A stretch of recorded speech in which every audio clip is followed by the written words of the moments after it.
Hey, welcome, all my right thinkers. Thanks for tuning in to check out your boy, P Funk. Thinking right out here in my lab where I do what I do for you. Got something nice for you today. Stay tuned. Let's get this party started. Rightism, 25 rules to live by. Storytelling, story with a message. There's a message in the story for life. I give life lessons. You tune in and receiving them. I appreciate you. We got a good thing going. Let's do what we do. Right thinking mission, and that's what I'm on. It's to enlighten, inspire, educate, and motivate you, the individual, to a higher spiritual level of enlightenment. Right thinkers way of life through mental and spiritual discipline. Practice daily will help and guide you to obtain your goal of spiritual enlightenment, aka know thyself. My mission is that all right thinkers know thyself. If you're a right thinker, your goal is to know thyself. See where we're going with this? Let's get there together. So I ask the question, do you know you? You will when I'm through. It's rhetorical. But if you don't have the answer for yourself, tune in. I can help you with that. That's what I do for you. A person who knows not and knows not that they know not is foolish. Disregard them. A person who knows not and knows that they know not is simple, but you can teach them. That's why I do what I do for you. I appreciate you too. Stay tuned. I got more for you.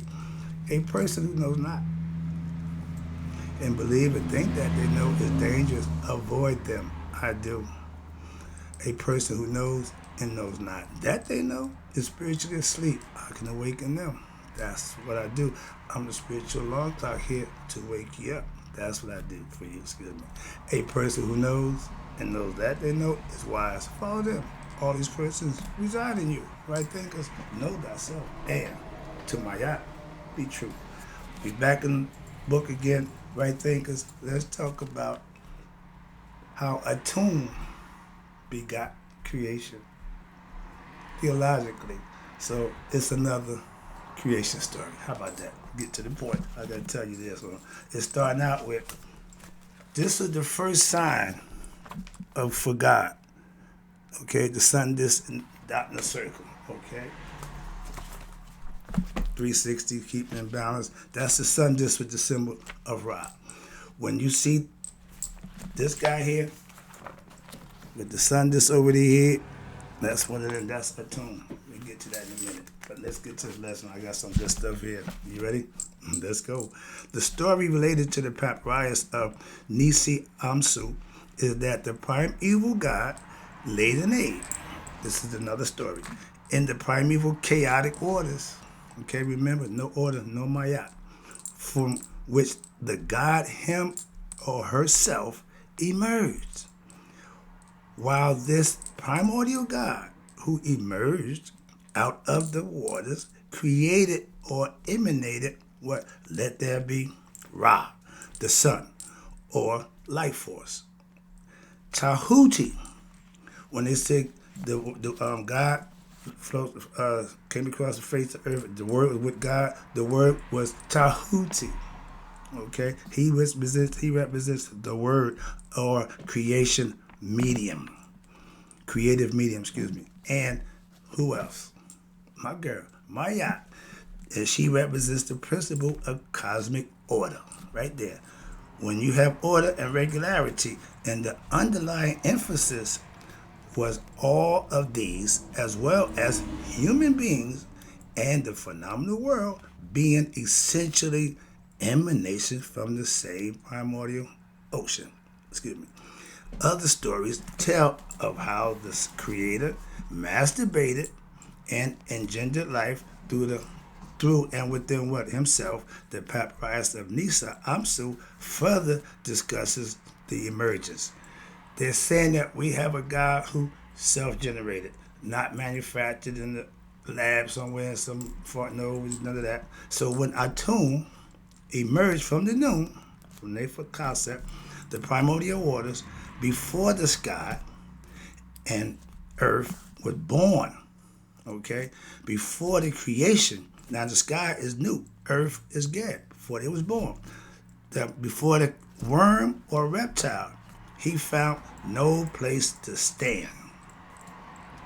Tomb therefore presents what? The first emerging thought, which contemplated what? Its own existence and the vast ocean of what? Undifferentiated consciousness, which was what? Devoid of names, forms, devoid of tangibleness, solidification, coagulation, and grossness. It was just there. And when Ra came out of it, what Atum came out and said, let there be, time started in time and space. Here we go. And all that existed before then was just subtle matter, just primeval ocean, and the pyramid text continue explaining what? How Atum continued the process of creation. Here we go. Now, fasten your seatbelts. How? By emitting the other principles of creation in the form of gods and goddesses as follows. You ready? Atum is he who came into being. How? Through himself. In what? Anu, the first place, first time. That's what that means. Your Awanakis, but Anu means the first time. Stick, I ain't got time for that. And what did he do? He took his penis in his hand. What's the my man said? Like George tell you, what my man went to sleep in his canoe and woke up with a handful of goo, but he didn't go to sleep. He just grabbed his penis and woke up with a handful of goo. But that ain't how it went. He inseminated in himself, and he grasped that what he might create joy in himself. Ozzy Brothers tell you, love the one you with. If you can't love the one you want, love the one you with. And if you ain't with nobody, love yourself. That's why Atum started creation, and he emitted what? The twins. Here we go. From that point, he emitted twins. He coughed up air, shu, which is dryness, space. We call it ether, some people. And he also put tufnu, which is moist air, the water that comes down from the sky. Okay, those are the twins of creation, according to them. And what happened? And in this manner, the various qualities of matter emanated from Atum and gave form to the primeval ocean and continued to give and sustain its form at every moment. Now we got Geb, is the son of who? Shu and Tufnu. Geb represents the solid earth, okay, solidification. Nut is the daughter of Shu and Tufnu, and she represents the sky. Starry deck lady over top, where Ra goes in at night, comes out in the morning. That's Nut. She represents sky and the heavens. Okay, starry deck heavens, my brethren, and is the mother of who? Asar, Set, and that. According to who told the story, we're gonna leave it that right now. That's what they say. In the creation story that's involving Kepra, Ra in the aspect of what? The rising sun. The creation of a new day. And symbolically what they say, he says he rise up from what? New. And I found no place there whereupon I can stand. All water, all fluid, okay? No land. I worked a charm. What? From my heart. All thoughts and concepts come from here. And what happened? I laid a foundation of Ma, which is understanding, if you didn't know, M-A-A. And then I made every form. So he's telling you, he's laying it out for you. I was one by myself. And since I had not yet emitted from myself the God Shu air, and I had not spit out from myself moisture, the goddess Tufnu, there was no other being who worked with me. He started work by himself, from himself, on himself, and branched out everything from himself conceptually. Understand, this is a lesson. I'm trying to get you on that. Where we at now? Atum, it says, begot creation by copulating with his hand. Moving on. Man, I ain't trying to deal with that. I'm trying to teach a lesson. So moving on. And his hand, Festina, Rosie Palmer, 4 friends, remember that? Okay, maybe left-handed, but yeah, most of us, yeah. So that's the one that pleasures you. That's what? That's your mate. If you ever been in prison, you'll know. Watch this. But this is before that. Watch this. His hand is his female nature. And the priestess is the what? The wife of who? The God who facilitates the gods' acts of creation by what? Performing the temple rituals and attending on the shrine of the divinity. This format is the same as what? The Amun system that they practice in Memphite. Okay? Now, do not be far removed from the gods. Why? I so that may make for you what? This utterance, which they made of from Ra or Ra Atum, who shines where? Every day. Every day. He ain't here amongst us. He's up there, okay, doing what he need to do for us down here. That's why your boy Akhenaten decided he was God. Another lesson, but watch this. That's the sun who shines every day. What happened? They will install you upon their thrones, and the head of all the Ened, that's the gods, as who? Ra. And as he what? As his representative of God, excuse me. And they will bring you what? Into being like Ra, and this his name of what? Khepri, the scarab beetle. And you will what? Draw near to them like Ra, and this his name of Ra, in the name of Ra. And you will now turn aside from their faces like Ra. He left and went up to heaven and stayed there. And this his name now of Atum. That passage I just read is the progenitor for the teachings of the myth of Ra and Aset, presented below. I'm about to break it down for you. And they established the nature of Ra and the manifestation in the form of what they call your solar trinity. I like this. See that guy in the middle? That's Atum. Okay? You see them two ladies attending to him? Nephthep and Aset. Okay? That's the Kundalini. You got the male and two females. Like Frankie Crocker back in the day. When he come in the house, he can get two pieces. For those who know what that is, I ain't gonna talk about that. But that just showed you. A picture I just showed you is what they call Atum being attended to by the goddesses Aset and Nephthep. And this Atum Ra, you see he mummified. No hands, he don't do nothing. Okay? Oh, I forgot to show you. If you see that he's standing on my yacht, you see that gods always stand on the pedestal. Okay? Masons, they stand on the square. I wonder why. They do too. Moving on.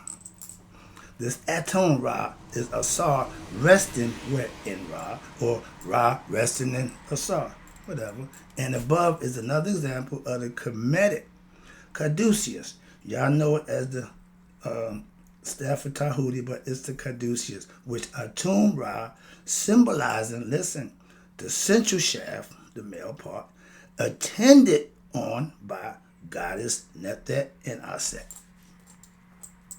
Remember them? Okay? That they play a whole bunch of different roles. Okay, but they're always together. Okay, that's what they do. That's their job. Now, after millions of years, millions of years of what? Differentiation and creation, you got the chaos that existed what? Before creation. Why? Because before Mayat, everything was chaos. So Ra needed order. That's where Mayat came in. And everything before creation will return. Only the primeval God and Asar will remain steadfast, no longer separated in space of time. That's the afterlife. You get to him, you live for eternity. Now, I just gave you the passage above. It concisely expresses what? The powerful teaching for all creation is what? Perishable. Everything in this physical world is perishable. And that even the gods and goddesses will what? Ultimately dissolve into what? Back to the primordial state of potential consciousness. Therefore, it behooves a human being not to move toward the divine, since that is the only stable truth that exists and is what's abiding in reality. Knowing thyself. This is known as the absolute, and from absolute from which creation arises and into which creation what? Will dissolve. Conceptually, mythologically, that's the concept. Now, a righteous person, here we go. A righteous person has the choice. Watch this. The pastor scales on my. I forgot to put this into you. Watch this. He has a choice to go to the Jed and the Abide and Asar, okay, or to merge with him. Excuse me. You go to the throne with Asar. You sit down. Y'all become one, okay, and they can await. This is the fun part. What? They can wait the time when Ra transverses through the Dua, okay. I'll tell you, swing down, sweet chariot star. When Ra comes to the Dua in his boat, he got some ropes that's hanging off. I told you that lesson a while ago, but that was the concept. For those who want to just wait for Ra and take the ride, you can just grab on and just come on in and do your thing. That's the concept. And it tells you when Ra comes through the Dua, then the eternal journey described earlier, which is illuminating it as what he passes through in his boat. He's still shining. He don't stop shining, okay? So he illuminates the darkness, which is the Dua. And watch this. Now, if those who chose Ra, they will be picked up, okay? Get on board. What? The Soul Train, the Friendship Train, the OJs. Get on board, yeah. Unpack your badges, get on board, all right? You got to be good. And it be loaded up until what? Loaded up unto the boat where what? They head now through the Andua. And that discusses what the Dua in a minute. I tell you about that. With the following of Ra in mind. While what? While in the Pert M Haru, which is the book of coming forth by day, or the book of gates, it discusses the Dua. Gave you that lesson a while ago. But with the following, with the followers of Asar in mind, if they choose to stay in the Dua, what happened? They will lead a life in astral plane. No physical body, okay? But you will be doing similar to what? That life that you lived on earth for a certain period of time, but with very important differences. And what is that? These differences are outlined in chapter 8. You got to read the book of coming forth by day of our ancient Egyptian book of coming forth by day. And the same transcendental and non-dualist philosophy is evident in what? In the passage I'm about to read to you now, above from the coffin text, can be found even in India's Upanishad philosophy. And they say, before creation came into existence, Brahman, not Atum, but Brahman, okay, same concept, the absolute exists as a what? A unmanifest. And from the unmanifest, we call it conscious, to the what? From the unmanifest was created the manifest, aka creation. And that all came from what? Himself. He brought forth what? Himself. Hence, he is known as the what? The self-existence. Self-creator, same distance, same concept. Different places, same philosophy. That's from the Upanishads. And that's right quick. I got another lesson right quick. The ancient Egyptian concept of the noon is also powerfully expressed in the following passage from the coffin text. Watch this. You notice all the information we getting from Egypt and from the coffin text. That means they were digging up graves. Moving on, grave robbers. I am new, the only one without what? Equal. Ain't nobody equal to this guy. I came into being at what? At a time of my flood. I originated in the primeval void. I brought my body into existence through my own potency. Again, he had the power to receive the seed, to generate it and give it and receive it and emit life. I made myself, formed myself in what? In accordance with my own desires. That which emanated from me was under my control. Meaning all our spiritual beings are under him. We are human in physical form. If we become conscious of who we is or are in physical form, aka know thyself, we will go back to him. Our spirit is on loan. You can't sell it. It ain't yours anyway. But you can enlighten it and get the guaranteed trip back home. And once again, you the initiate is what? Is to discover that the divine self, again, is the substratum of manifest creation, God, that what? He, she, deeper essence and the deeper essence of what? All humanity, and that same self-existent Divinity, God, which brought the entire creation into being by the power of what? His own will and desire. We do the same thing as humans. We can will it into existence, okay? Noon is what? An aspect of Tim. It is this aspect, it is to what? To be understood as a formless potential matter which can convert itself, what? Into any form and any element. Earth, water, fire, metal, human beings, etc. And this process may be likened to how what? Temperature affects water. For example, very cold water turns to what? Ice. Still water. Temperature go back. And ice can now have what? Any shape. And when very hot, the water what? Evaporates and turns what? Into subtle vapor. Okay? Mist. As it to be what? Unmanifest. No control. At room temperature, it's the same water is visible by what? But formless.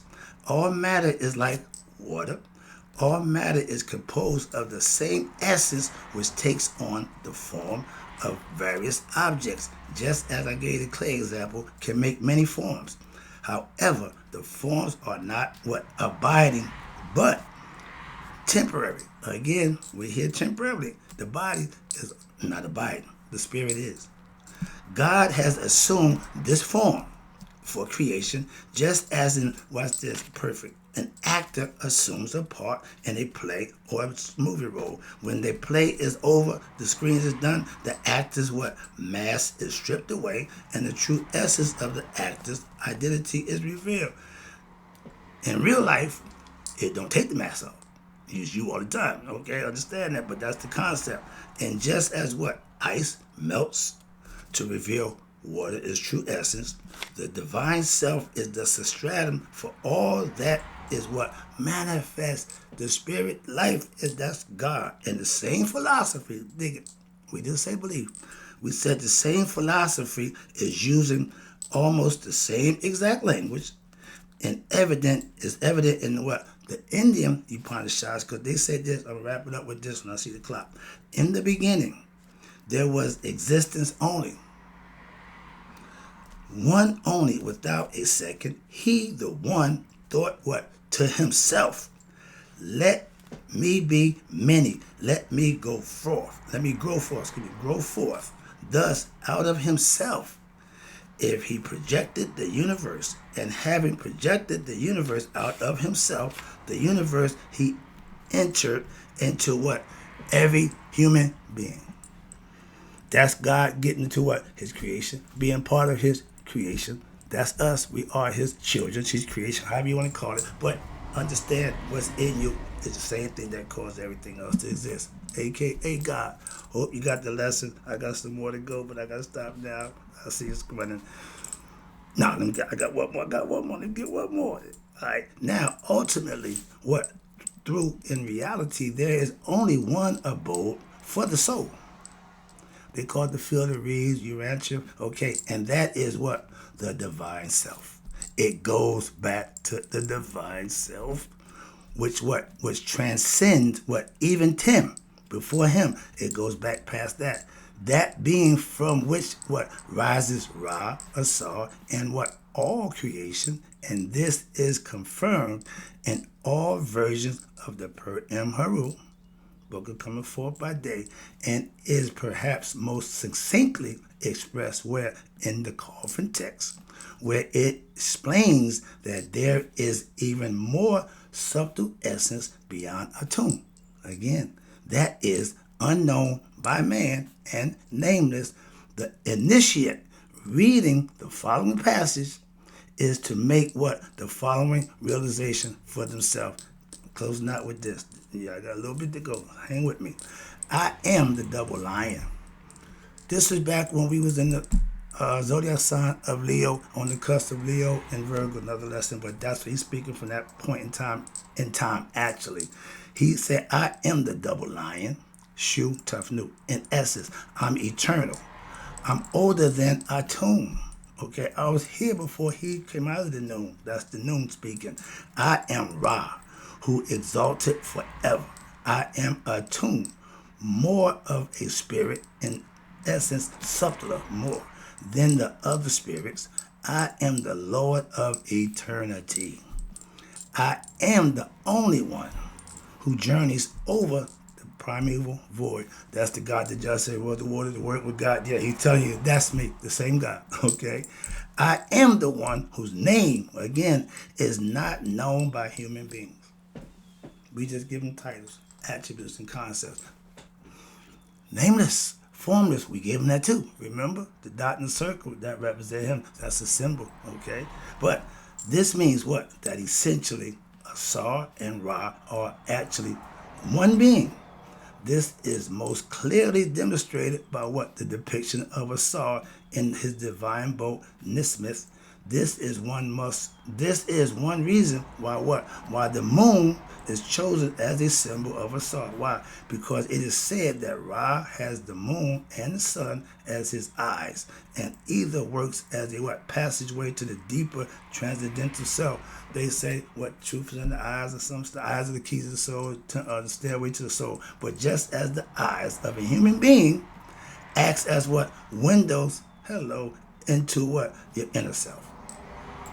That's what Ra, sun, and moon represents. And this idea of the oneness of the Supreme Being is stated again, where? Directly in the image above, which reads this. This is Asar, resting in Ra, Ra resting in Asar. The two great goddesses, Nephthep and Aset, attend on Atum Ra as he stands on the pedestal of Mayat. Go here, I love it.